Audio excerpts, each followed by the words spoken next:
Então vamos lá, boa noite pessoal. Retornando aqui a gravação do nosso, espero que seja o último vídeo, para concluir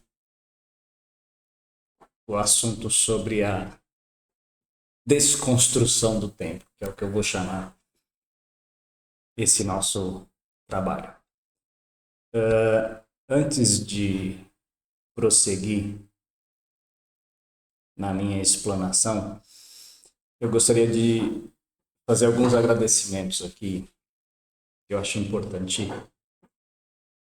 para destacar algumas pessoas na minha vida. Primeiro, são pessoas que foram importantes porque sem elas eu não chegaria a esse dia. Não teria coragem de fazer essa publicação, publicar esse trabalho, né? Primeiramente quero agradecer a Deus porque apesar de todas as minhas falhas, tem sido paciente comigo, tem me sustentado, dado forças para vencer os obstáculos que surgem na vida. O que seria de mim se não fosse o Eterno? Então sou grato a Deus por tudo. Segundo meu pai, seu Daniel Tuller, em memória, já partiu para a eternidade. Me foi um exemplo de homem íntegro, fiel a Deus, sincero em seus princípios.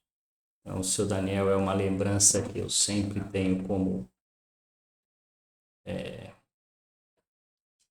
um homem virtuoso, um homem que sempre foi corajoso de dizer o que pensava e provavelmente partiu querendo dizer muita coisa para algumas pessoas que ele preferiu não dizer, mas eu estou dizendo. Segundo a minha mãe, dona Maria Tuller, tem sido paciente com as minhas idas e vindas. Quem me conhece sabe das dificuldades, dos problemas. E eu não me esqueço de cada palavra que a senhora me dá, para me dar ânimo, para me dar força. Então eu amo a senhora pelo que a senhora é e representa na minha vida.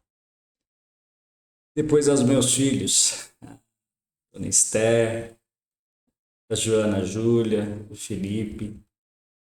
Eles suportam as minhas loucuras e, apesar de tudo, não fugiram de casa até hoje. Estão inteiros ainda. Eu amo vocês, cada um em seu jeitinho de ser. Quero que o Eterno dê sabedoria e graça para vocês viverem. E por último, eu quero mencionar uma pessoa que eu acho que, apesar da gente não ter contato no dia a dia, já tivemos em ocasiões específicas, mas ele é um excelente guia, professor. Aprendi muito com ele, o seu Akel. Se ele escutar esse vídeo, ele vai saber do que eu estou falando. Então, assim, mestre Akel, aprendi muito contigo. E é aquela coisa, eu posso dizer aqui, a gente pode não concordar com tudo em uma pessoa, né? Em uma visão de mundo, mas eu prefiro dizer aqui e usar uma retórica que a gente costuma dizer que quando uma pessoa concorda com você em 80%, ela não é sua inimiga, ela é sua aliada. Então somos aliados, pensamos muito parecido em muitas coisas. Então, forte abraço a você, amigo, que o Eterno continue te dando sabedoria, que é o que mais importa pra gente, ok? Vamos lá. Ontem a gente encerrou no momento em que eu falava de Jesus e do Templo de Salomão, né? Quem era o templo? Quem foi que Deus prometeu edificar uma casa para si? E a gente vem vendo ao decorrer dos vídeos que a história que contam para a gente parece que não é muito bem a verdade, ok? E a minha última pergunta foi se ele era a favor do templo, quando ele chega fazendo aquela arruaça com os vendilhões, por que então quando ele sai do templo ele diz que vai destruir aquilo tudo? E aí eu falei que aqui era uma revelação, né? Provavelmente ele já estava profetizando a respeito do que seria feito com ele quando partisse, a despeito do que os próprios apóstolos falaram. Transformaram ele, que é a casa verdadeira de Deus, em comércio, né? Muito bem. Seguindo, Jesus diz que ele é o templo. E a gente vai ver algumas passagens aqui que ele se refere a isso. O templo do corpo. Em outra ocasião, Jesus referiu-se ao seu próprio corpo como o templo que seria destruído e reconstruído em 3 dias, aludindo à ressurreição, conforme João 2:19 a 22. E aí diz: estava próxima a Páscoa dos judeus e Jesus subiu a Jerusalém e achou no templo os que vendiam bois e ovelhas e os cambiadores assentados. E tendo feito um azougue de cordéis, lançou todos fora do templo, bem como os bois e ovelhas, espalhou o dinheiro dos cambistas, derribou as mesas e disse aos vendilhões: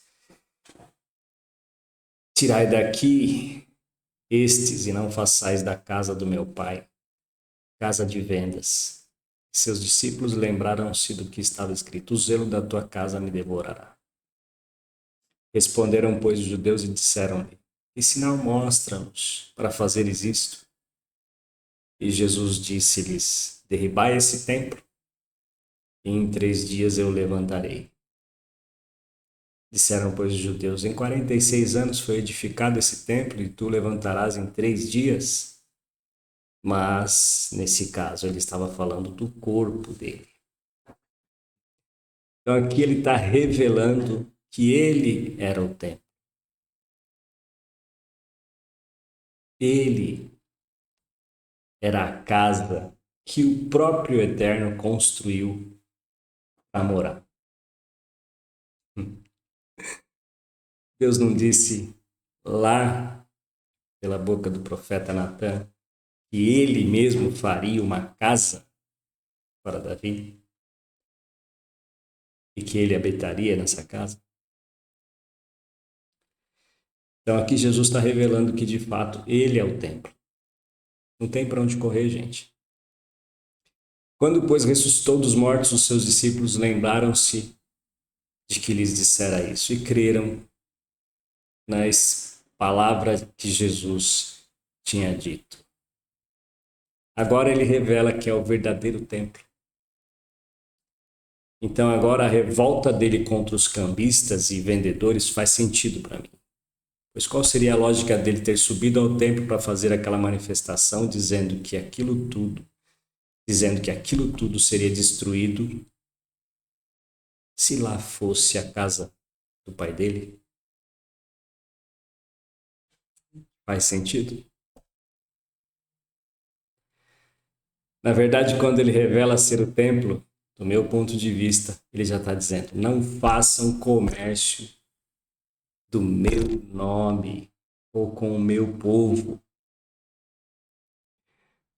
Acordem. O problema era que Jesus dizia tudo em parábolas. Como entendê-lo completamente? Mas ele próprio diz que ele falava em parábola que era para confundir os fariseus. Ele é perfeito. Sinais da queda. Jesus descreveu a destruição do templo de Jerusalém como um tempo de grande aflição, como um cerco à cidade sendo pisada pelos gentios. Vamos ver isso lá em Lucas 21, de 20 a 24. A destruição física pelo exército romano, sob Tito, em 70 depois de Cristo, entre 66 e 70 aproximadamente, confirmou a profecia de Jesus, simbolizando na teologia cristã o fim do sistema de sacrifícios do Antigo Testamento. O fim do sistema de sacrifícios. Muito bem. Daí eu fiz aqui uma pesquisa no Google, porque ele tem tudo quanto é informação, não é isso? Vamos ver o que ele trouxe aqui pra gente. Jesus é considerado o verdadeiro e novo templo de Deus, substituindo o templo físico de Jerusalém como lugar de encontro entre Deus e a humanidade. Ao afirmar, destruam esse templo e em 3 dias eu o levantarei, Jesus referia-se a seu próprio corpo, que é a presença viva de Deus no mundo. Todos sabemos disso. E aqui estão os pontos principais sobre Jesus como templo. A presença de Deus. Jesus encarna a presença de Deus. Jesus é a encarnação do Eterno. Ele é o tabernáculo. Ele é o templo. Ele é a habitação. É lá o local sagrado onde encontramos o Pai. Por isso ele é o nosso intercessor. Por isso que é um novo concerto, é uma nova aliança. Então, diferente do templo físico que foi destruído, as primeiras coisas passaram, o corpo ressuscitado de Jesus é o templo eterno e espiritual. A ação de Jesus expulsando os vendedores do templo de Jerusalém simbolizou que o verdadeiro culto não depende de comércio ou ritos externos, mas da relação com Ele. O corpo dos fiéis. Com a vinda de Cristo, o templo expande e o corpo dos cristãos individualmente e a comunidade, igreja, também se tornam morada do Espírito Santo, conforme Coríntios 3, 1 Coríntios 3,16 e 6,19. Jesus, aqui são grifos meus, inverteu a lógica do Antigo Testamento, movendo a habitação de Deus de uma construção de pedra para a pessoa de Jesus e, por extensão, para os crentes que o seguem. Nós somos o templo. Como Pedro disse, vós sois pedrinhas, e a pedra angular é o próprio Cristo. E aí eu pergunto, Jesus era mesmo a favor daquele templo? Onde Jesus ensinava? Já ouvi muita gente dizer que não, Jesus ensinava no templo. Será? Um breve resumo. Jesus ensinava frequentemente no pátio do templo. Especialmente no pátio dos gentios ou pátio das mulheres. E no alpendre de Salomão, locais acessíveis a grandes multidões, e não no interior restrito do santuário. Porque ele mesmo sabia, e ele já tinha dito que aquilo tudo seria derrubado, e já tinha dito que ele era o templo. que na verdade o véu se rasgaria e aquilo tudo seria jogado fora. Serviria apenas como símbolo para a gente. Os evangelhos de Lucas e João destacam que ele ensinava diariamente nesses pátios abertos durante sua última semana em Jerusalém. Ponto-chave sobre os locais de ensino. Pátio do templo. Relatos bíblicos confirmam que Jesus ensinava no pátio, local público onde o povo se reunia. Alpendre de Salomão, está aqui João 10, 22 a 26, menciona Jesus caminhando e ensinando nesta área coberta durante a festa da dedicação. Jesus confrontou os cambistas e vendedores que atuavam no pátio, impedindo o culto. Ele chegou lá para impedir aquele culto, para estabelecer um novo tempo. Lembra do perfume que Maria jogou sobre Jesus e que ele diz: meu corpo está sendo purificado, ungido para a morte. Era um local de acesso público. Os pátios eram únicos lugares no complexo do templo onde o ensino público a grandes grupos era viável. Por que era viável? Você acha que Jesus, sendo antissistema, vindo para bater de frente com o sistema, para confrontar o sistema, você acha que, de fato, Jesus iria entrar e ensinar dentro do templo? Então ele era realmente a favor do templo?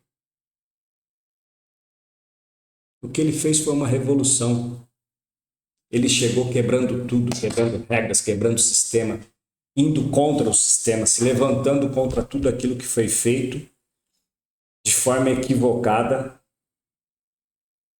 e que não serviu para praticamente nada, porque aquilo não salvava os homens, aquilo não tirava os homens do pecado, os sacrifícios, tudo que era feito ali. Jesus chamava aquilo de festas inúteis. Deus, em certo momento, usa a boca, se não me engano, do profeta Jeremias e fala: eu estou de saco cheio com as festas de vocês, essas festas não me servem para nada.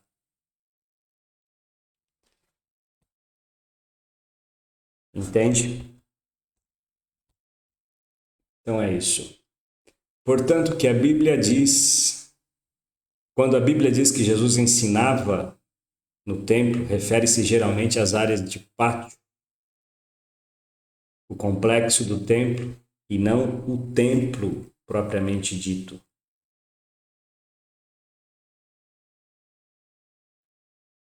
O lugar do santuário interno.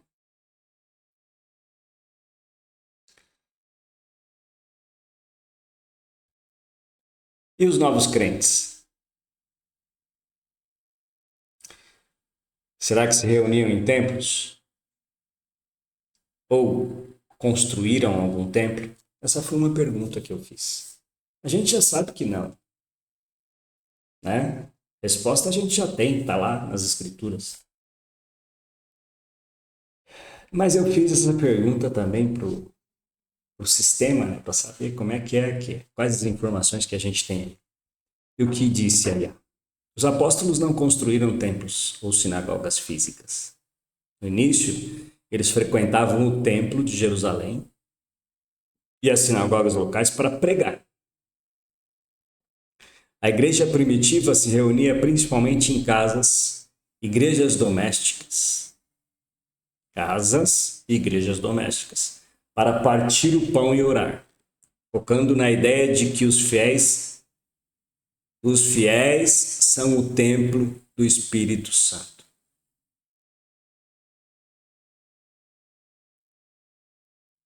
Eles usavam locais existentes. Pedro, João e Paulo frequentavam o templo de Jerusalém e as sinagogas para evangelizar, aproveitando esses espaços, porque estava lá cheio de pessoas que tinham fé em Deus. Eles aproveitavam esses espaços para pregar Jesus ressuscitado. Eles estavam batendo de frente com o sistema. Eles entraram lá para isso. E se eu for fazer isso hoje, eu sei que eu vou arrumar a tribulação, como Paulo arrumou. Foi preso. Vão me prender, eu já vi isso. Aqui no Brasil, gente enfrentando os donos do sistema, batendo de frente. E quem vai lá atender eles? O segurança. Casas como igrejas. O modelo predominante da igreja primitiva era reuniões em casas, onde perseveravam unânimes e partiam o pão.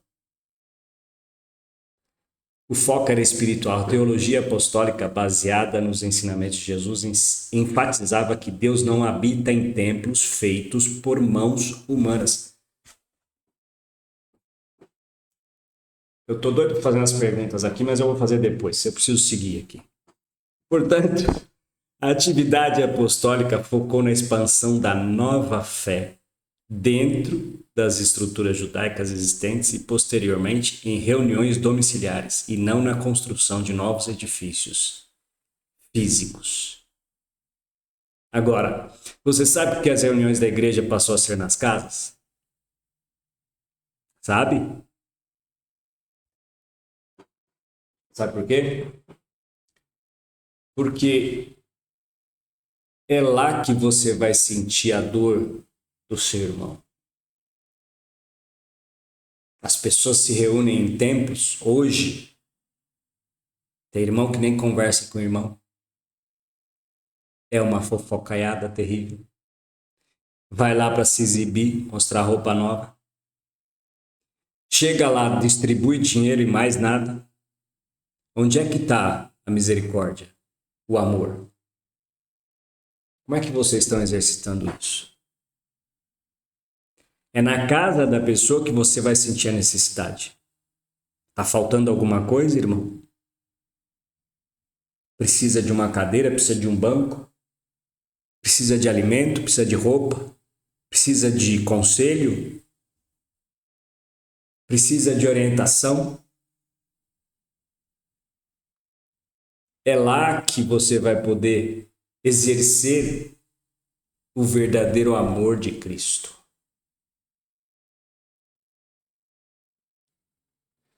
Aí eu pergunto, você sabe quem trouxe de volta o sistema de templos? Depois que Jesus não destruiu, Jesus não disse que ia destruir, Jesus não disse que ia cair tudo aquilo, que não ia sobrar pedra sobre pedra.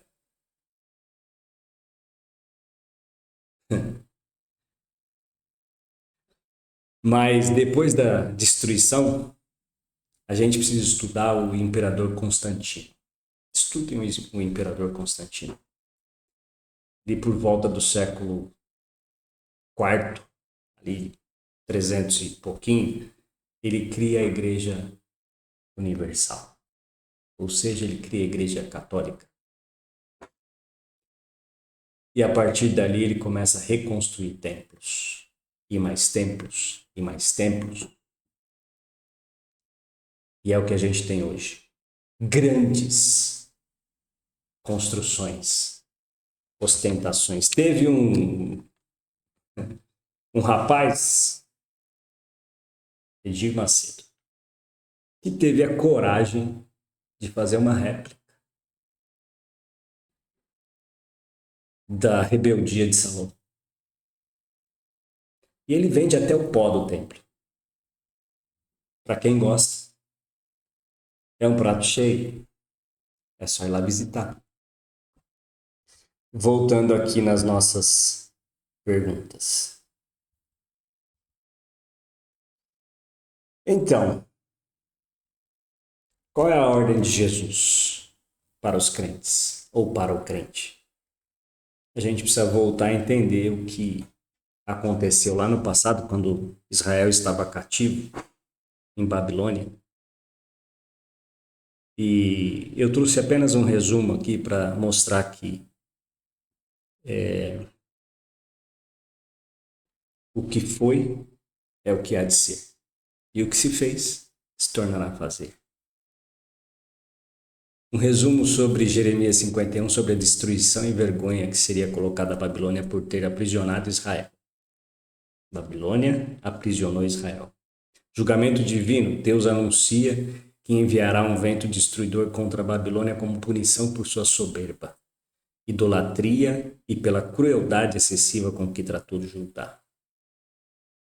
Deus chama para fugir. Há uma ordem explícita para que o povo de Deus saia da Babilônia imediatamente para não ser atingido pelo castigo que viria sobre a cidade.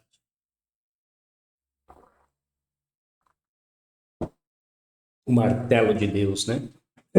O texto descreve como Deus usou a Babilônia como sua ferramenta, um martelo ou arma de guerra, para punir outras nações. Mas agora ela própria seria quebrada.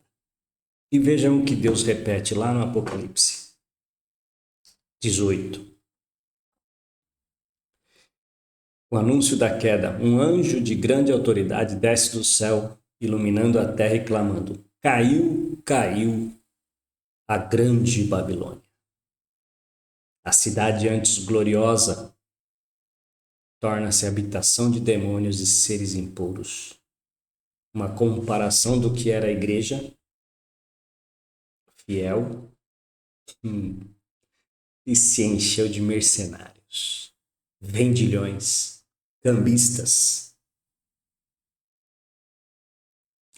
O apelo à retirada, assim como em Jeremias 51, ouve-se uma voz do céu dizendo: Retirai-vos dela, povo meu.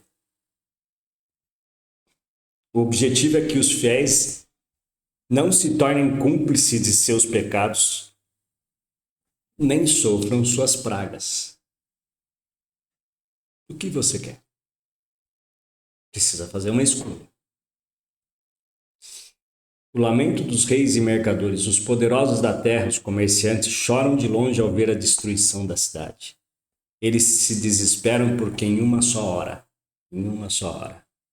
toda a sua riqueza, luxo e comércio de mercadorias, incluindo escravos e almas humanas, viram cinzas. Agora, o que representa a Babilônia nos tempos atuais? Você sabe? Com base nas interpretações bíblicas de Apocalipse 17 e 18, a Grande Babilônia dos tempos atuais não é uma cidade física ou um país específico, mas sim um sistema mundial simbólico que se opõe a Deus e aos seus valores. Deus considera a Babilônia moderna como sistema de falsa religião e apostasia. Sistema de falsa religião e apostasia. Ela é descrita como a mãe das prostitutas e das abominações da terra, simbolizando religiões que se corromperam, misturaram verdades com mentiras e desviaram da verdadeira fé. É mais, um sistema mundano corrupto representa um sistema global que seduz os habitantes da Terra através do materialismo, luxo, imoralidade e arrogância. Há alguma semelhança? Alguém consegue identificar alguma semelhança? Você consegue identificar alguma semelhança com as igrejas atuais? Com os pregadores atuais? Com os comércios, as empresas atuais, porque eu chamo de empresa, chamo de igreja, mas empresa. Vendilhões. Nós vamos falar mais sobre isso daqui a pouquinho. Controlar o tempo aqui, porque senão eu estouro o vídeo. Perseguidora dos fiéis. Eu vi dentro da religião fiéis sendo perseguidos porque tinham ideias diferentes. Eu vi com os meus olhos. Eu fui um deles. Eu fui um deles. Tem um irmão meu, Gerson, chamado de diabo. Tem um tio meu, chamado de diabo, numa dessas religiões. Babilônia é caracterizada por estar embriagada com o sangue dos santos e dos mártires de Jesus, indicando a oposição direta à perseguição contra eles que seguem, contra aqueles que seguem a Deus. Fonte de confusão e pecado. O sistema é retratado como um cálice de ouro, que embriaga as nações promovendo práticas indecentes e valores distorcidos e esquecem Deus. Deus ou mamon? Deus ou dinheiro? Jesus falou, não tem como seguir dois senhores. Em resumo, é um conjunto de ideologias, religiões falsas e estruturadas de poder mundano que promovem egoísmo, a ganância e a rebelião contra o Criador. A ordem bíblica para os fiéis é: saia dela. Para quê? Para não compartilhar dos seus pecados e receber seus castigos. Faça a sua escolha. Agora eu quero fazer algumas perguntas. E essa aqui são boas as perguntas.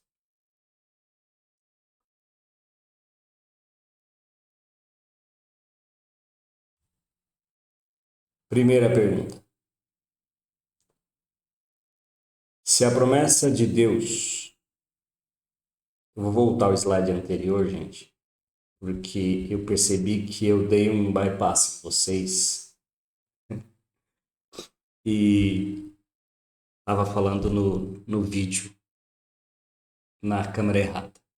Então, para ficar registrado, tá, o que representa aí a Babilônia, senão depois vocês não vão ter isso registrado no vídeo. E aqui também é a ordem de Jesus para o crente, o que ele manda fazer, a comparação da saída da Babilônia antiga e o que ele manda fazer com a Babilônia atual. Tá? Só voltei porque eu percebi que eu falei para a câmera diferente. Tá? Então agora eu quero fazer algumas perguntas. Primeira pergunta. Se a promessa de Deus sobre a presença eterna de um templo de Jeová em Jerusalém não foi cumprida em Salomão, pois vimos o que aconteceu com ele e seus templos, onde está a promessa? Será que Deus falhou?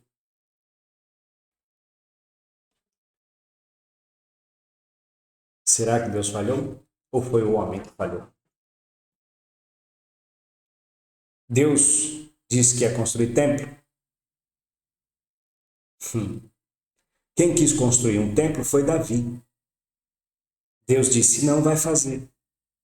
Eu vou fazer uma casa para mim. E a casa era Jesus. E agora, você acredita nisso? Ou você está esperando a construção do terceiro templo? Que já está aí, na iminência de ser construído. Só você esperar. Só que quem vai se assentar nesse templo é o homem do pecado. Filho da perdição. Se prepara, se você é templocentrista. Se Jesus é o nosso templo vivo e eterno, por que ainda estamos chamando parede de casa de Deus? Me responda. Por que você diz, eu vou para a casa de Deus? Eu tenho que respeitar a casa de Deus. Eu vou me reunir com os irmãos na casa de Deus? Será que você não entendeu que casa de Deus sou eu, é você, é o irmãozinho necessitado que precisa da tua ajuda, que precisa ser reverenciado como criação de Deus, como parte da família de Deus? E a gente, em vez de tratar ele com carinho e com cuidado, A gente vai limpar a parede, vai pintar a parede, vai pintar os bancos, limpar o banco, tirar a poeira, pedir oferta para cuidar do banco, invernizar o banco, pôr ar-condicionado no prédio, pôr vidro. E a casa de Deus largada, está abandonada, está na rua.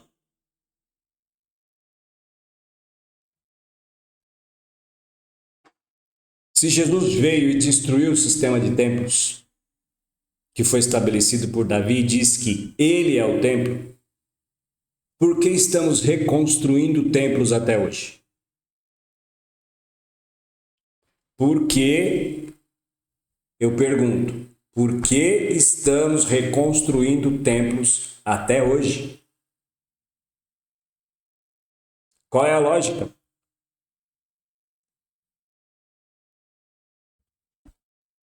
Se Jesus é o templo, onde fica o gasofilácio dele?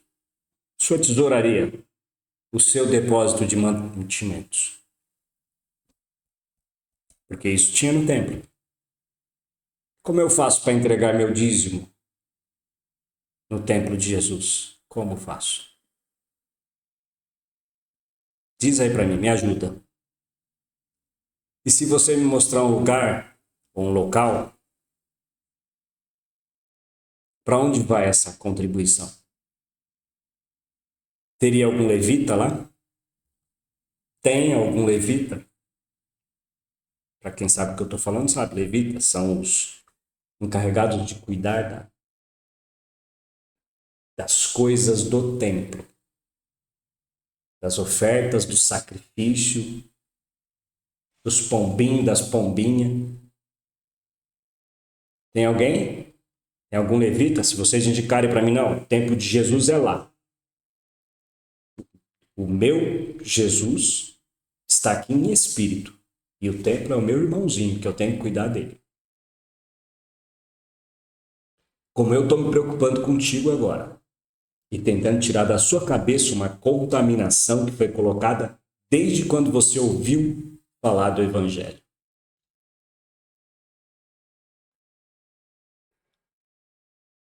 Mas você pode me dizer, Jesus disse que tem que dar o dízimo. Para quem ele disse que tinha que dar o dízimo? Para quem ele disse que tinha que dar o dízimo? Para quem Jesus veio? Jesus veio para os judeus, para cumprir a lei. E para os fariseus ele estava dizendo, vocês têm que dar o dízimo mesmo, porque vocês estão aí dentro do templo. Vocês precisam sustentar esse sistema que vocês criaram. Agora vocês deveriam fazer as outras coisas, que é ser justo. E não ficar se preocupando apenas com o dízimo.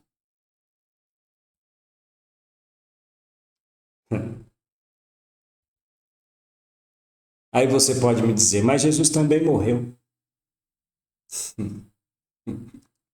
Então a promessa também não é cumprimento. Ora, ora, ora, ora, ora. Então, meus amigos, nesse caso vocês precisam estudar a Bíblia. Porque aí Jesus morreu porque era promessa. Porque ele tinha que vir para esse momento, para se tornar o nosso sacrifício vivo, para se tornar o nosso cordeiro, para se tornar o nosso templo, para que nos transformassem em filhos, em pedras vivas. É para isso que ele veio, para destruir aquele sistema velho, antigo, carcomido, que não serviu para nada, além de exemplo. Sabe o exemplo?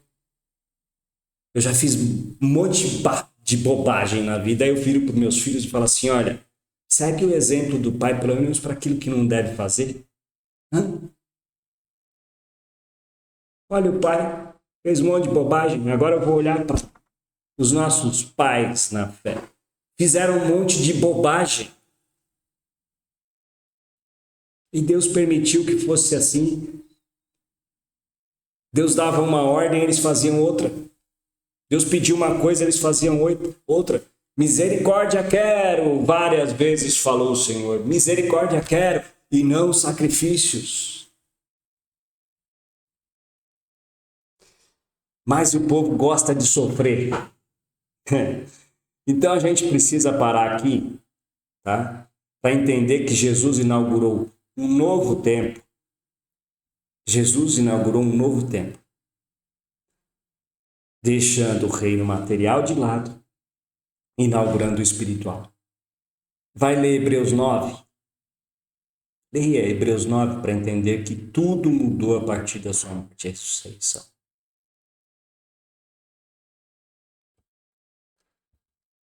Mais algumas perguntas. E a nova Jerusalém?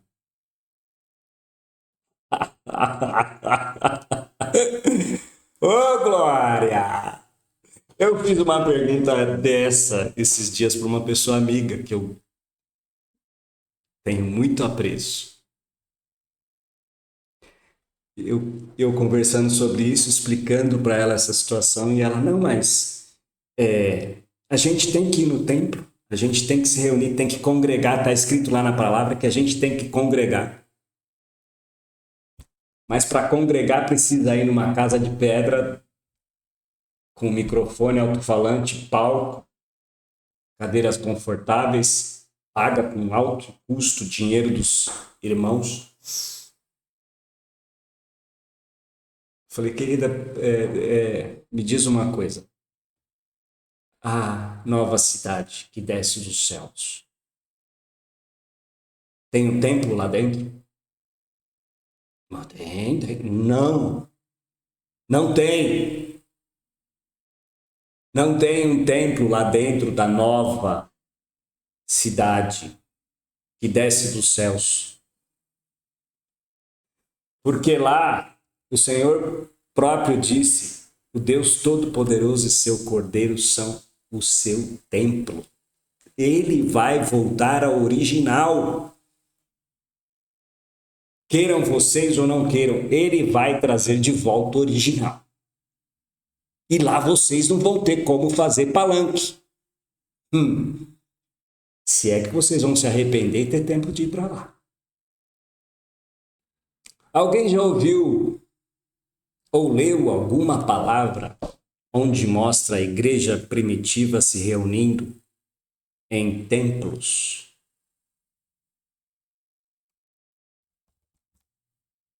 Você sabe o que Paulo ia fazer lá dentro? Sabe o que Paulo ia fazer lá dentro? Desafiar o sistema. Meu amigo Paulo ia lá dentro do sistema, dentro do templo, dentro da sinagoga.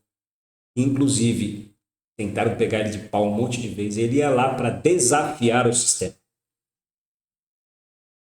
Esses dias eu fui numa sinagoga.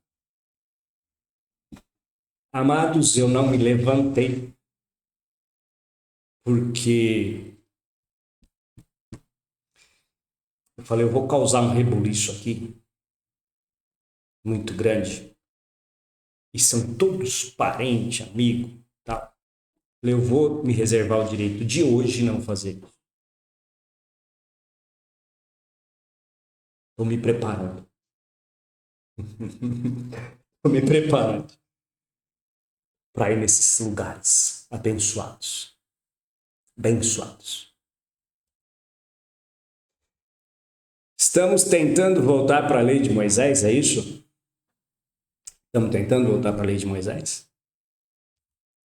Será que vocês também vão voltar aos sacrifícios de animais com derramamento de sangue? E Constantino restabeleceu o templo e desde então vocês aceitaram com a maior facilidade.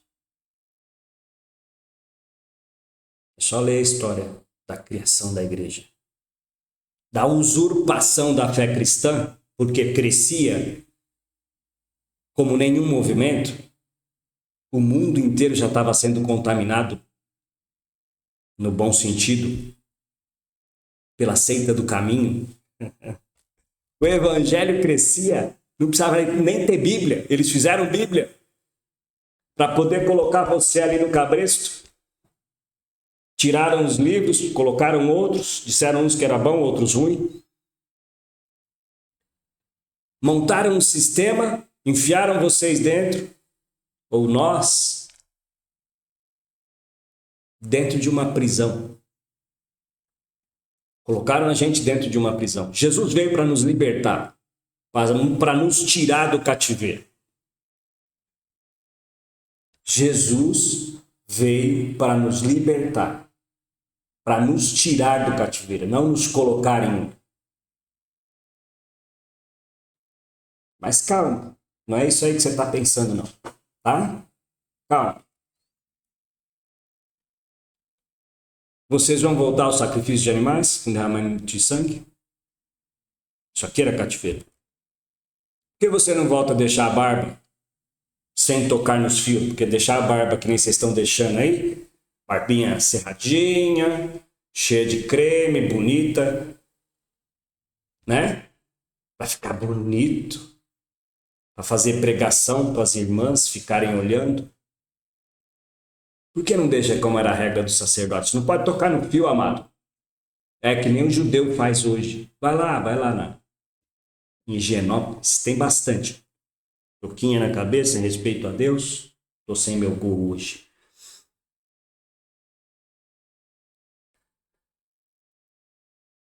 Cabelão assim, bem comprido, estranho, esquisito. Volta! Quer ser sacerdote? Vocês não querem um sistema de sacerdócio? Volta para lá. Faz o que eles fazem.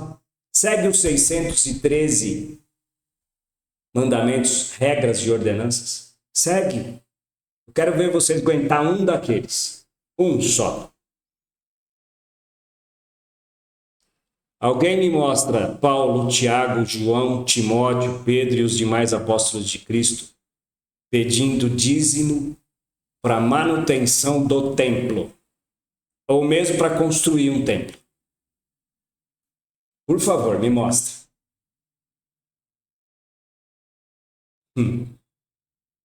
Esse vídeo vai ficar um pouco mais longo.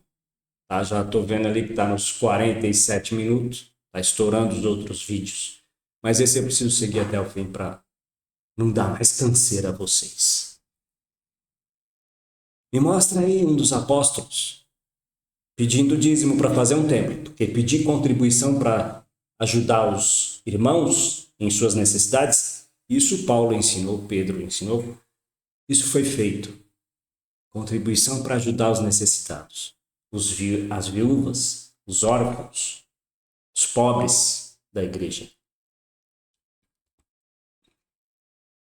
Se o sistema de dízimos foi instituído como modelo para se manter levitas, que eram os responsáveis pela guarda da lei e cumprimento dos sacrifícios, e se o sistema de templos foi derrubado por Jesus, como estamos novamente construindo templos e pedindo doações aos fiéis para esse tipo de obra? Me diga, amado. Estamos reconstruindo o templo, é isso? Foi isso que Deus pediu para fazer. Jesus disse: vão e reconstruam templos. Edifiquem casas.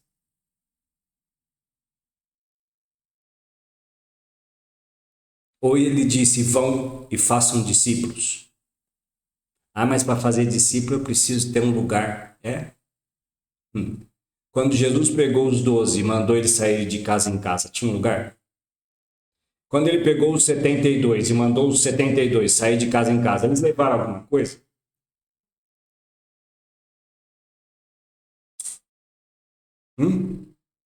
Depois vocês comentam no vídeo, me xinga, me chuta.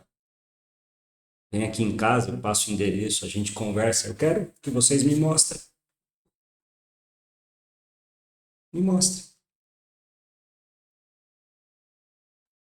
Jesus falando: vão e construam casas. Vão e façam templos. Não, né? Não, porque ele não mandou fazer isso. Ele não mandou fazer isso. O que vocês têm agora não é uma igreja, é uma empresa, pois a estrutura é toda de uma empresa. E vejam bem, gente, eu não tenho vergonha nem medo de falar. Tudo isso que está escrito em azul aqui sou eu que estou falando, tá? Por ordem de Deus. O que vocês têm é uma empresa. A empresa tem CNPJ, inscrição. Empresa. Sua igreja tem CNPJ? Tem? Sua igreja tem tesoureiro? Contador? Fiscal? Departamento fiscal? Zelador? Porteiro? Chefe? Operário, etc. Isso não é uma igreja, é uma empresa. Ah, irmão, mas as coisas para Deus precisam ser organizadas. Aqui, querido. Me mostra Jesus indo pedir para César, ou para o Herodes, ou para o Pôncio Pilatos, uma inscrição para ele poder evangelizar. Me mostra. Me mostra Jesus pedindo. Ah, mas Jesus disse que dai a César o que é de César e a Deus o que é de Deus. Então ele disse, ele separou as coisas. Dai a César, imposto. Imposto a César. E a Deus o que é de Deus. Sua vida, seu caráter, sua fé, sua dedicação, seu amor. Não confunda. Não confunda. Vocês querem misturar tudo para poder ficar ali, ó, dentro do embrulho, enganando os crentes com essa história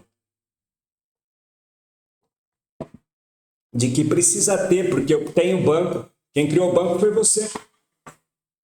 Quem criou o templo foi você. Sai do templo, que não vai ter mais banco nem microfone. Tem aqui em casa, ó, eu tenho. Posso chamar os irmãos aqui, fazer uma reunião e a gente falar das graças do Senhor, ver as dificuldades uns dos outros. Quem tem mais ajuda quem tem menos.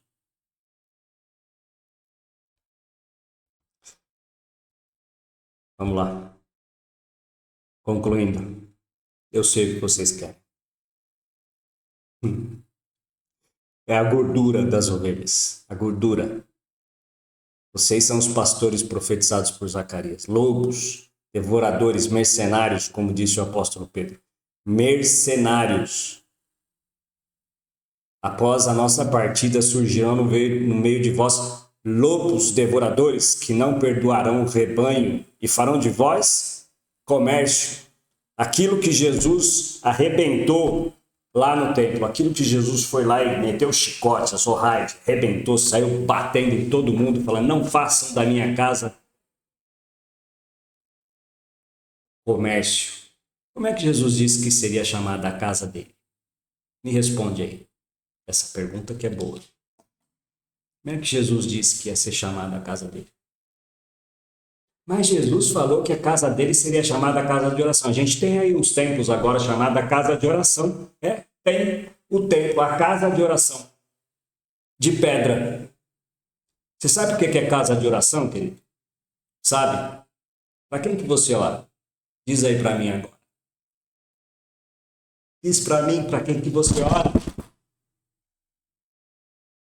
Quem é que você dirige a sua palavra quando você vai lá e põe o seu joelhinho no quarto?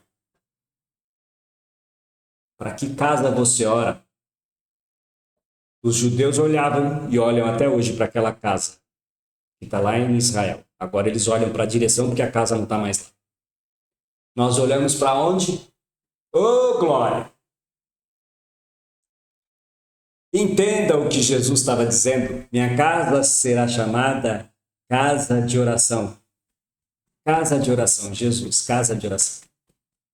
Eu peço para Jesus, me ajuda, Senhor. Me dá fé, me dá força, me dá paciência para suportar os dias de hoje.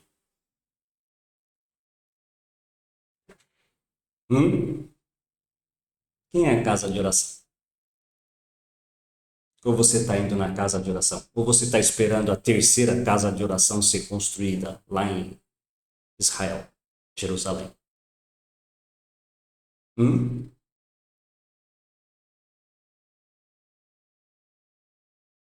Para quem você se direciona? Para quem você dirige a sua palavra? Para a casa de oração chamada Yeshua. Eu me dirijo a ele. Se você está se dirigindo a algum templo construído por mão de homem, está perdendo seu tempo. Voltando aqui. Vosso dia está chegando, seus mercenários. E o nosso Redentor vai colocar vocês à esquerda. Sabe a esquerda?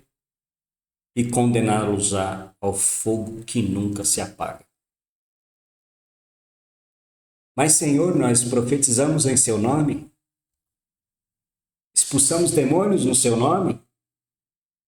Fizemos maravilhas no seu nome? Fizemos bancos, fizemos templos, reunimos multidões, pregamos a sua palavra, evangelizamos, ganhamos tanta gente para o Senhor e agora o Senhor está dizendo, apartai-vos de mim, malditos, eu nunca vos conheci. Essa é a palavra que Jesus tem para você, seu mercenário. Nunca vos conheci.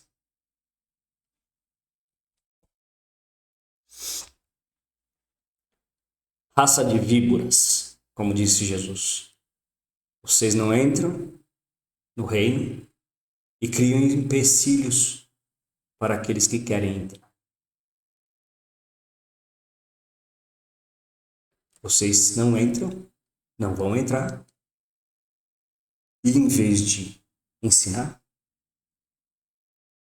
o que é o verdadeiro evangelho, de graça, vocês estão levando um monte de gente para a porta larga. E precisa caber muita gente. Que se prega agora na igreja de portas abertas, como eles estão chamando, nossa igreja não é essa igreja de portas abertas. Não é o que vemos. Vocês não acolhem necessitados para tratá-lo. Aqui sem acento, desculpe. O que estão fazendo é abrir as portas para o pecado. Ou seja, uma porta bem larga para caber muita gente. Jesus não veio para pregar no templo. Muito pelo contrário, ele veio se rebelar contra o sistema da época. E os fariseus e os mestres da lei o mataram. Jesus saiu do sistema para estabelecer a sua igreja. Ele é a pedra fundamental e nós somos pedrinhas que formamos o templo. Por que você, ao invés de querer edificar mais um templo, não busca edificar o seu próximo? Edificar o seu irmão? Esse sim precisa de apoio, precisa do auxílio da palavra de Cristo. Esse precisa ser visitado em casa como Jesus fez com os apóstolos. Ele mandou eles irem de casa em casa e não ficar lá no templo esperando para ser recebido por alguém que ia lá bater palmas para a mensagem deles. É exemplo do que vocês fazem todos os domingos. E pior. Vocês ainda fazem show gospel. Fazem show gospel. E pagam os artistas de Jesus, com o dinheiro dos crentes. Não foi isso que Jesus ensinou. Eu chamo isso de comércio do evangelho. Vocês têm até cantina na sinagoga de vocês. Até cantina vocês têm. E fala de Jesus que tratou os vendilhões lá do templo, estava vendendo pombinha para os irmãos fazer sacrifício. Jesus foi duro com eles, né? Foi. E vocês estão sendo o quê? Com os membros dos templos de vocês.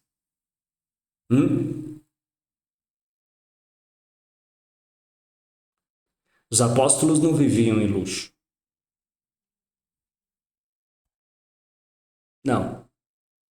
Ostentando carros ou cavalos de raça. ou roupas finas e joias para poder parecer importantes. Quem vivia desse jeito eram os fariseus. Eles gostavam disso, materialismo.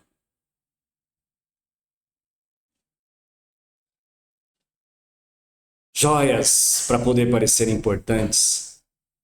Eles viviam em simplicidade. Eles dividiam seus pertences com a comunidade. Eles se ajudavam de fato.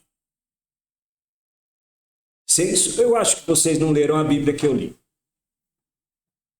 Eu estou indignado. Vocês não leram a Bíblia que eu li. Vocês não leram o Evangelho que eu li. Vocês não leram as cartas de Paulo. Vocês não leram Pedro. Não leram Tiago. Não leram João. Porque isso tudo está lá. E você, Babel, está ostentando seus carros finos, dando a beber aos crentes, coitadinhos, as porcarias que vocês querem que eles foquem. Foca naquilo que é material. Foca. Eu vi uma pregação outro dia que me deixou deslumbrado. O cidadão pega a história lá da Arca de Noé e vem montando uma historinha para chegar no final e falar assim, você precisa dar seu dinheiro para a igreja. Os irmãos de agora ficam postando fotos em praias, viagem de luxo, propaganda inflada com lugares cheios de glamour para mostrar. Olha como eu sou abençoado. É isso? É?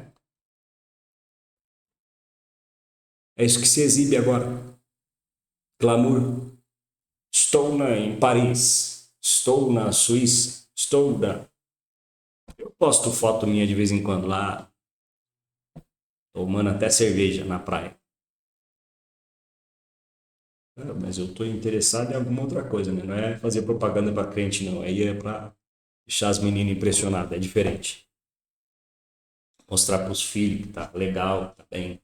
Ó, tá tudo bem aqui.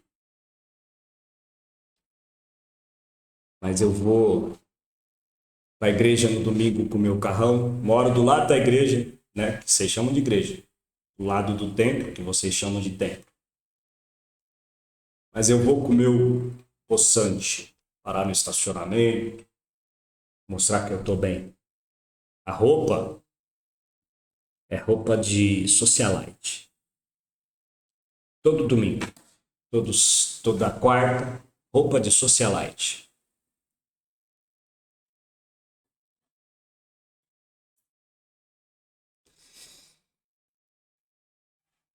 Vou falar uma coisa para você. Agora cada irmão quer exibir um carro melhor, uma casa melhor, e ainda chamam isso de bênção. Se você não tem uma casa, você não está abençoado. Se você não tem um carro, você não está abençoado. Se você não está indo para a praia, você não está abençoado. Vou falar em praia, outro dia, né, contar essa que é interessante. Tá? Não vou mencionar o nome de ninguém aqui, fica tranquilo. Eu trabalho com pessoas, né? Transporto pessoas. Aí outro dia tinha um casal dentro do meu carro. Presbítero e sua esposa, assembleanos. E eles falando do evento, e eu cá, dirigindo, né? E escutando a conversa. Vou fazer o que? Tá dentro do meu carro, tem que escutar. Amor, vai ter o carnaval, vai ter aquele retiro espiritual. E eu não vou pro retiro do jeito que eu tô. Eu preciso ir pra academia. Você acha que eu vou entrar na piscina desse jeito? Você acha que eu vou entrar na piscina desse jeito que eu tô? Não, amor. A gente vai dar um jeito. É, amados, queridos, a mulher do presbítero precisava dar um trato na poupança e não estava legal para colocar um biquíni, tá? Serva do Senhor. Acho que ela não viu o que estava escrito lá no apóstolo Pedro sobre pudor e modéstia, sobre a decência, sobre Eva ou Sara.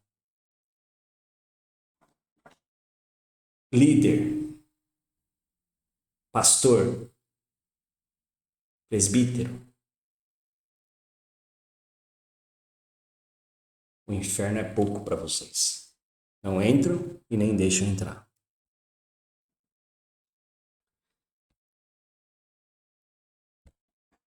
Agora cada irmão quer receber um carro melhor, uma casa melhor, e ainda chamam isso de bênção. Esqueceram que a bênção de fato é a salvação concedida pela graça imerecida que Cristo nos deu. Isso é bênção. O resto é consequência do seu trabalho. É sobre esta palavra que temos que falar, que distribuir. É isso que temos que distribuir e de graça, pois foi ele quem disse: de graça recebestes, de graça dai. De graça, você está ouvindo, meu querido? Está ouvindo de graça? De graça quer fazer? Você topa fazer de graça? Sem cobrar o dízimo? Para comprar um avião? Para comprar um carrão? Vender um livro? Hã? Viajar para Paris? Você topa? Topa fazer grátis? Você trabalha no teu trabalho? Faz como Paulo. Faz. Não que Paulo não tenha dito que quem cuida do rebanho pode comer do rebanho, pode participar. Não que seja proibido. Mas você sabe do que ele estava falando? De sustento. Você sabe o que é sustento? Hã? Qual é o membro da sua igreja que ganha 20 mil reais de sustento? 100 mil reais de sustento? O membrozinho humilde da sua igreja. Ah, mas eu preciso estar bem, né, irmão? Eu vou representar a igreja. Vai, falso profeta, falso pastor. Vai nessa. Você vai ver onde você vai chegar. Vocês estão utilizando as mesmas estratégias empresariais para conquistar adeptos. Vocês estão cobrando até para cantar. Seus membros são instigados a entregarem o melhor. E o seu melhor. Porque Abraão entregou, varão, o seu melhor, o seu filho. E Deus proveu para ele um cordeiro. Não é assim que vocês pregam? Pregações cheias de PNL, programação neurolinguística, marketing e técnicas de hipnose para convencer os crentes a entregarem o seu dinheiro para a obra de Deus, que precisa crescer.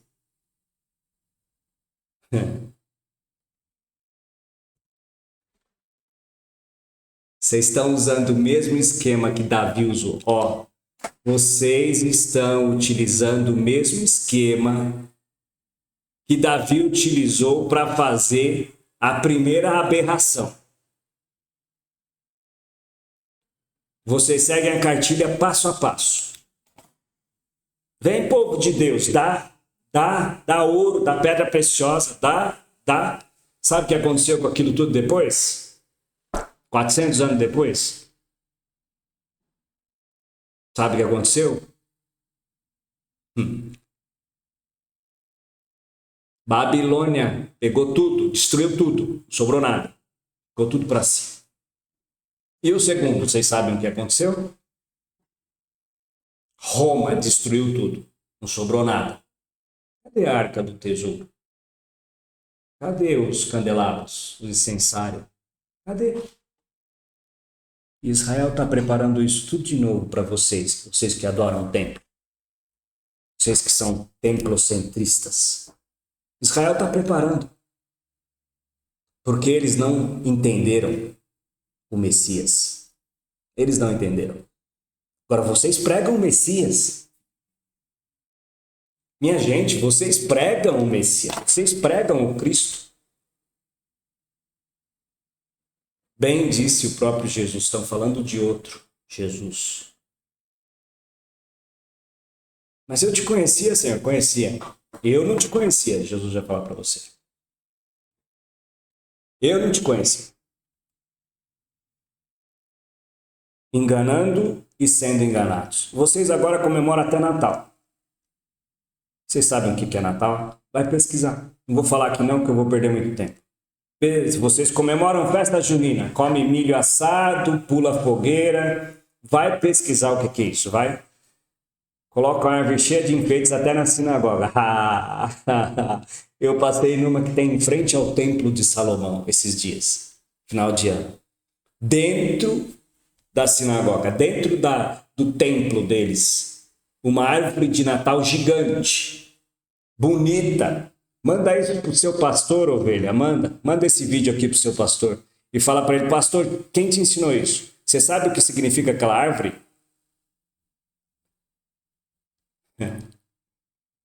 Sabe por que ela tem uma estrela na ponta? Para a rainha do céu, adoração, sabe? Vai pesquisar, crente. Crente, vai pesquisar que você está sendo levado para o inferno. Depois não vai reclamar, porque agora eu estou te dando luz. Estou te trazendo a luz. Vai pecar se quiser. Acorda. O que mais eu posso falar? O que mais eu posso falar?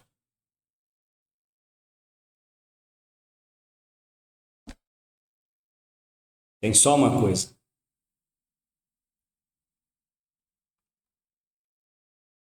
Só uma coisa que eu posso falar. Arrependam-se e voltem-se para Deus, para o Cristo original. Arrependam-se e voltem-se para Deus, para o Cristo original. Quer se salvar? Tem tempo. Você quer se salvar? Está em tempo.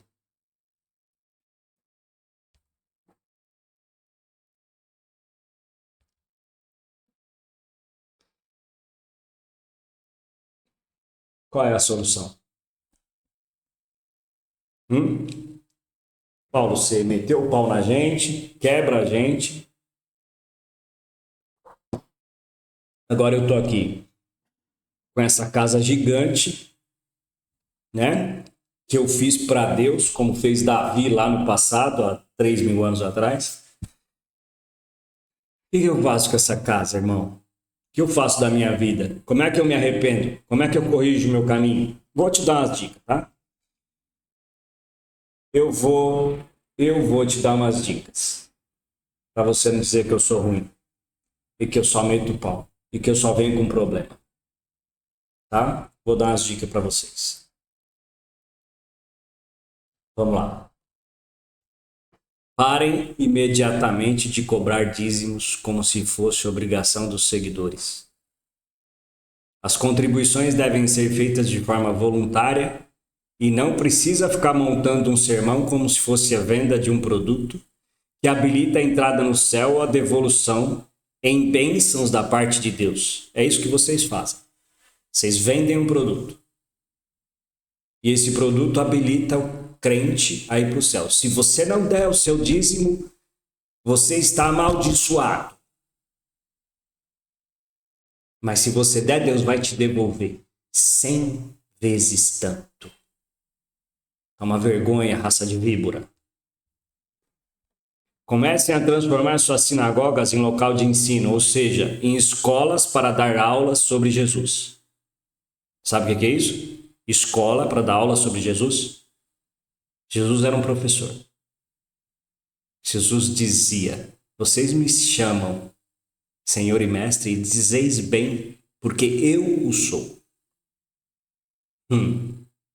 E assim como eu vos fiz, façais vós também. Montem escolas para dar aula sobre Jesus de graça. Quem quiser contribuir, que contribua. Quem tiver condição de contribuir, que contribua. Com quanto? Não importa, varão. Não importa.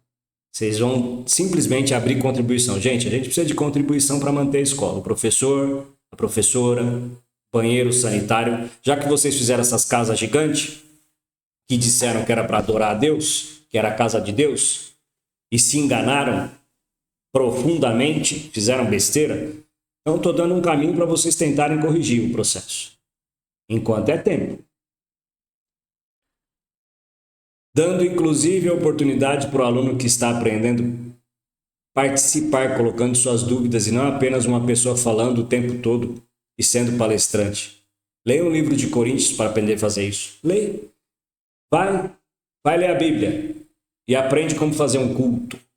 Cultos, já que vocês querem chamar de culto, não é reunião congregacional, não. Vocês querem chamar de culto. Porque é culto mesmo que vocês fazem. Tem uma pessoa só lá falando, uma pessoa só cantando, um grupo, todo mundo, e os irmãozinhos que contribuem com o dinheirinho todo mês, sentadinho no banco quadrado, arrebentando a bunda lá, a hemorroida, vendo vocês fazerem show. Aí quem pode fazer show? O amigo do pastor, o amigo da pastora, o irmão que tem dinheiro, a irmã que tem dinheiro, o irmão chegou o irmão importante. Senta aqui, varão, na cadeira de estofado. Senta aqui, varoa.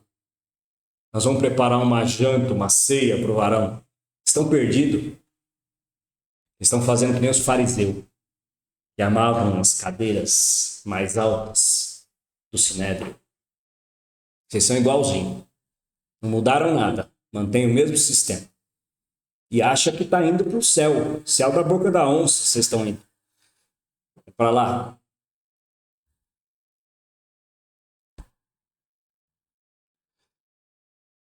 Usem a infraestrutura que vocês criaram para abrigar órfãos.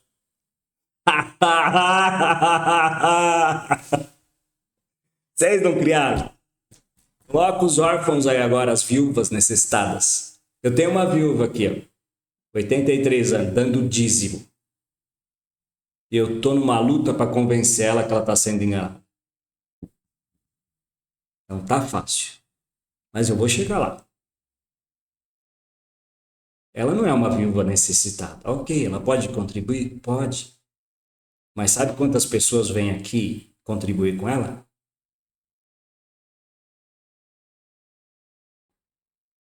Ó. 0. Fazer assim, tá? 0. Ela pega o dinheirinho que ela podia comprar uma fruta melhor, um cacho de uva e entrega.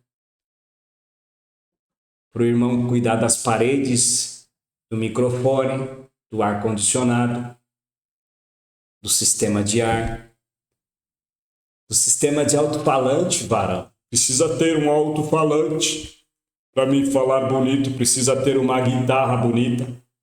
Deus falou o seguinte para vocês, ó, eu odeio suas festas. Odeio suas festas. Eu quero misericórdia. Misericórdia quero. E não sacrifício. Coloca os mendigos lá dentro, tá? Pega uns mendigos, os caras drogados que estão aí tudo desgraçado na rua, que não tem condição. Faz o que Jesus mandou fazer lá, quando ele fala assim, tinha um cara descendo e passou pelo mendigo, batido, o fariseu, passou de lado, olhou para ele assim e falou, eu não quero olhar para esse cara nada, cheio de lepra. Mas passou um samaritano e foi lá e ajudou o cidadão. Quem era irmão dele? Esses precisam de se voltar para Deus e para a sociedade. Sabe o que vocês estão fazendo com eles? Nada. Todo cara que eu encontro na rua e vou falar de Deus, ele conhece. Irmão, você tem razão. Fala, cara, eu falo para o cidadão, eu vou te dar o pão, mas você precisa do pão da vida. Se você não olhar para isso, não tem jeito. Só que eu sou pobre, necessitado também, tô carente, quase pedindo. Mas não peço, graças a Deus. Eu não tenho ainda uma igreja junto comigo, mas eu terei. Terei. Se a estrutura criada for muito grande e ostenta muita riqueza, sabe o que você faz? Vende. Vende para um shopping, para uma indústria, para um armazém, para um supermercado. Vende, pega o dinheiro que você roubou dos crentes? Roubou dos crentes. Aquilo que Deus disse lá em Malaquias 3:10, que vocês vivem pregando, ele estava dizendo para os sacerdotes, não estava dizendo para o povo. Em que me roubais? Vocês me roubam nos dízimos e nas ofertas. Leiam o capítulo todo, tá? Leiam todo o capítulo e vê para quem que Deus está dizendo aquilo. Em que te roubamos, Senhor? Vocês me roubam no dízimo e na oferta. Vocês estão roubando dízimos de oferta dos crentes para fazer casa de pedra, para viajar, para ostentar, para ter luxo, para ter riqueza, para ter carrão. Vocês, cambada de mercenário. Então, eu estou dando um conselho aqui. Ó. Se a estrutura é muito grande, vende. Constrói pequenas escolas para a formação de alunos de Jesus.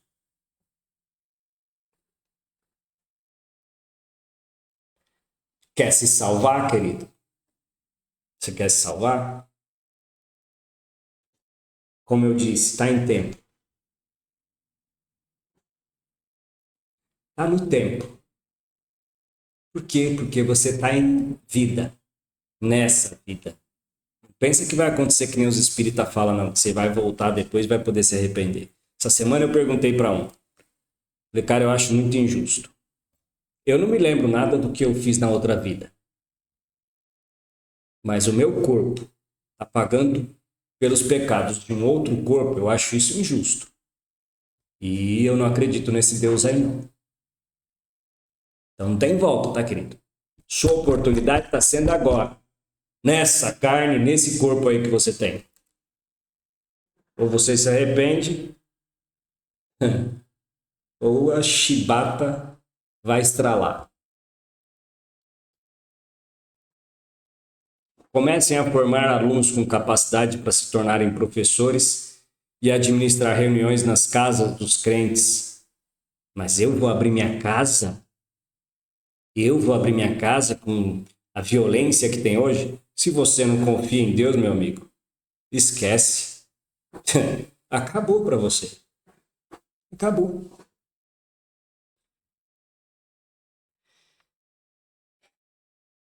Capacidade para se tornarem professores e administrar reuniões nas casas dos crentes daqueles que querem se converter. Meu Deus, já está em 1h22. Quando estiver passando muito do número de 12 pessoas em uma casa, seria interessante abrir a porta de uma nova casa com um novo professor já formado para iniciar outra igreja. Esse é o modelo que eu estou sugerindo. Modelo que Jesus criou. Esse é um modelo que Jesus criou. E você pode usar. Usar modelo de Jesus é bom.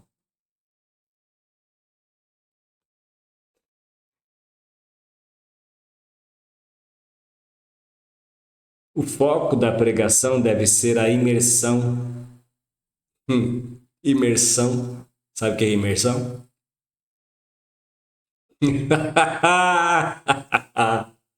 Sabe o que é imersão, querido? É batismo. O foco da pregação, vamos trocar aqui. O foco da pregação deve ser o batismo sobre quem é Jesus. E os mandamentos devem ser basicamente os 10 que foram dados por ele próprio, lá no início. Ele próprio deu os mandamentos. Por isso que Paulo fala, o mandamento é bom. Por isso que Jesus repete para aquele rico que veio conversar com ele. Quais são os mandamentos, filho? Quais são os mandamentos, filho? Ele não diz quais são as 613 regras e ordenanças. Isso ele chama de fardo pesado.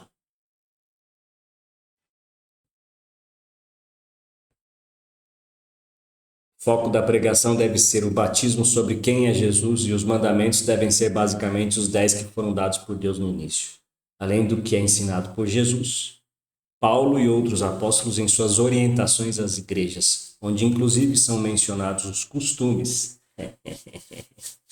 o modo de comportamento, os trajes de um crente. Pensaram que não ia falar disso? Ah, o Paulo quer uma igreja liberal. Paulo, meu amigo Paulo, era liberal. Não julga um crente pelo que ele come, pelo que ele bebe. Jesus disse que contamina o homem não é o que entra, porque o que entra desce para o estômago, o que entra pela boca desce para o estômago, depois vai para a latrina, para o vaso, para a descarga. O que contamina o homem é o que ele fala, é o que ele faz, são as suas obras.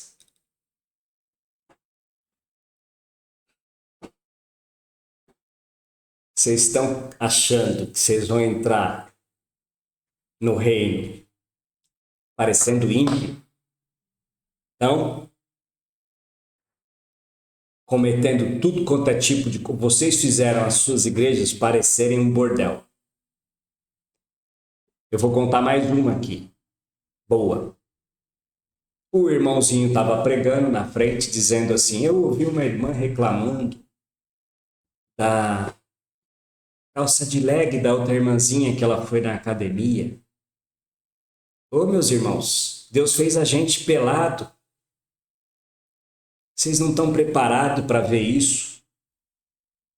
Satanás. Pastor de Satanás, você é.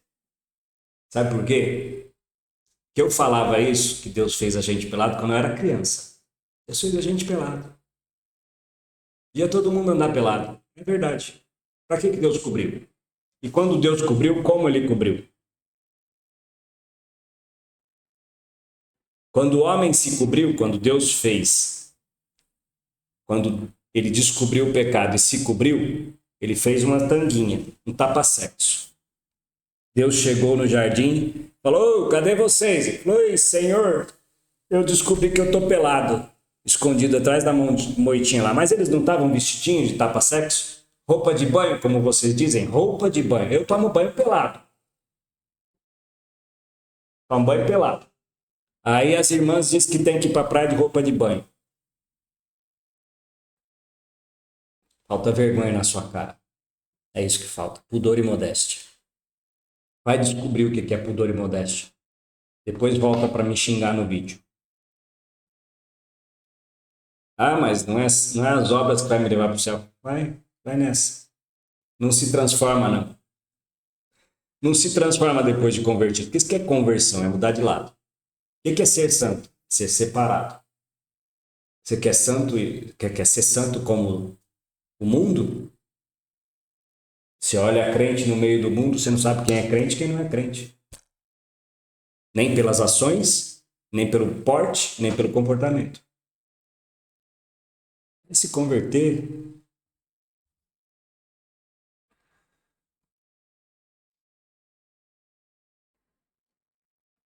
Já até falei disso aqui, ó. Não pensem que vocês se tornando parecidos com o mundo para agradar eles e ganhar um monte de gente que não quer se comprometer com a mudança vai agradar a Deus. A pessoa deve ser recebida como está. Ok. Mas com o tempo deve se moldar aos bons costumes de uma pessoa que serve a Cristo. E outra vez vereis a diferença entre o que serve e o que não serve. E por fim, e não menos importante, parem de fazer shows e palestras motivacionais tomando dinheiro dos crentes. Mercenário. Parem de fazer shows.